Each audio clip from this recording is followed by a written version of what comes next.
Well, President Cyril Ramaphosa due to travel to the United States at the beginning of next week for a crucial face-to-face meeting with US President Donald Trump. They'll address global concerns as well as look at bilateral issues. It has been a very tense, strained relationship between Pretoria and Washington, not least of which due to Trump repeating those false claims of Afrikaner land confiscation and genocide. Let's take this further now, get the view of Professor Anthonie van Nieuwkerk, Professor of International and Diplomacy Studies with the University of South Africa. Prof, a very good evening to you. Good to have you on SABC News. Do you see this as a genuine opportunity to turn things around in what has otherwise been a very tense relationship so far? Yes, thank you, and good evening to your listeners and viewers as well. I'm afraid that the meeting in the White House or in the Oval Office next week is going to be a tense one. I'm afraid that it might not go well. You know, rational minds would say that to reset the strained relationship caused by the disinformation campaign by Solidarity and AfriForum requires cool heads and a lot of work behind the scenes by officials to reset the relationship, particularly economically, trade-wise, and investment-wise, but also politically, because South Africa plays an important role in the Global South. It chairs the G20. It has stature and status and positions in the Global South, and should be respected as an important leader, an African leader. And rational minds would recognize that and say, how can we forge a relationship that is in both countries' interest? But emotional minds argue differently. It seems to me that this activist group in South Africa has caught the attention of the advisors of President Trump and indeed himself. And it might just be that the conversation in the Oval Office will look like the picture we see on the screen, which is the two presidents on the chairs surrounded by a backup team of President Trump, and then surrounded by a host of media, which we now know are carefully selected to ask very difficult questions. And so it might just be that President Trump will use the opportunity to teach South Africa a lesson, to show us that he is the boss, to make us understand that we don't have much choice in who we select as friends and foes in the international terrain.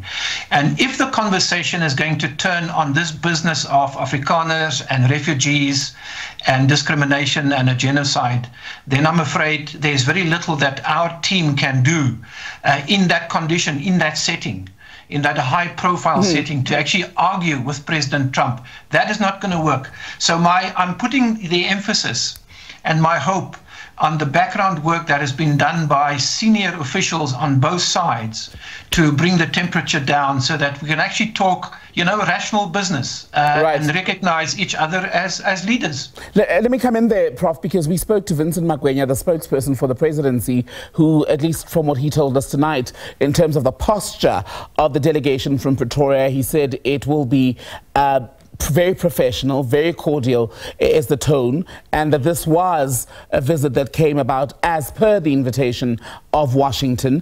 Donald Trump is also known to be a rather unpredictable man.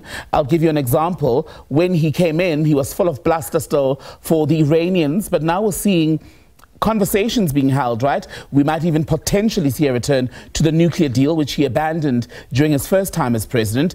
Just yesterday, he announced, in fact this week, the lifting of sanctions on Syria. He had a very friendly meeting with the Qataris, who he was also critical of in his first term just yesterday. So does that leave then enough room for perhaps an unexpected, shall we say, twist in the conversation?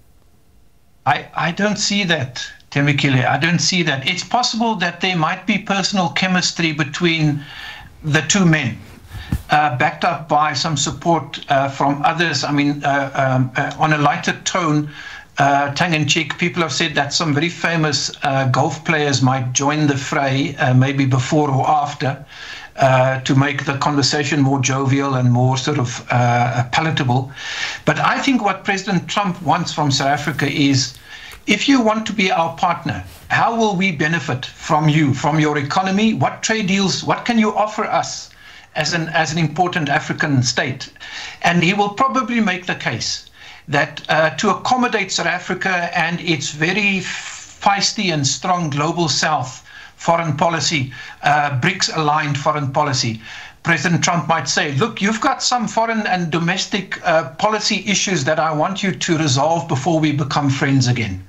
And there's no way in my mind and in the mind of the government, I am sure, that such kind of external pressure to modify, change, or reduce or scrap domestic policy priorities or foreign policy priorities will be adhered to. There's no way that I think our president will be able to say yes to that. If he does, others have done that before. Other presidents, other prime ministers. We've become a vassal state, a follower, an implementer of American foreign policy. And as Africans, we are too proud to give in to that kind of pressure. So I really hold thumbs that the conversation is cordial, professional, cool heads prevail. We have business to do with each other, right. Also on a broader, international terrain. Remember that we play a sort of a minor role in helping the Ukraine crisis to come to some kind of a peace outcome, a resolution. We do play a bridge building role. We have a role in Africa, and the G20 remains quite important. Whether the American administration wants to sabotage the outcome or not, we have to lead in that regard. Mm-hmm. Now, if these issues are on the table before the meeting in the Oval Office, I think we might be able to find some kind of agreement. But if President Trump is going to use the moment, the 15 minutes in the office to do a Zelensky on Ramaphosa, then I think we're in trouble. And if it does get there, Prof, just in the interest of time, that we don't Professor, go there. If I can come in there in the interest of time, if yes. all hell does break loose on Wednesday, what then? Where does that leave Pretoria and Washington? In further trouble, in very deep trouble. It is very easy for President Trump to close us down from major international events and to marginalize South Africa's position and role internationally and even continentally.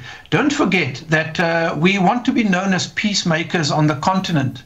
The Americans are moving into the DRC, into Sudan and elsewhere, and often these peace deals cannot be secured without the participation and the agreement and the support of the Americans. If they want, they can really damage us and continue to harm South Africa's posture and standing in the world, which has been caused by this disinformation campaign, very unfortunate one, by Solidarity and AfriForum.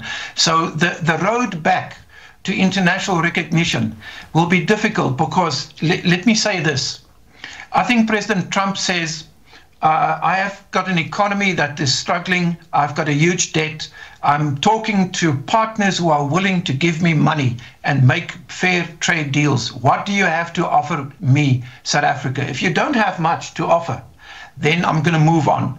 I've got other interests. And by the way, South Africa is not the only country in Africa that wants to have this special relationship with America. Kenya is around the corner. Botswana is our neighbor. Nigeria is desperate. Angola is playing this role. They are contenders on the continent who wants to displace South Africa. So if it goes wrong next week in Washington, we will have to regroup as South Africans and rethink our strategy and our diplomacy, unfortunately. Professor Anthony van Nieuwkerk, good to talk to you, the Professor of International Diplomacy Studies at UNISA. Thank you for your time.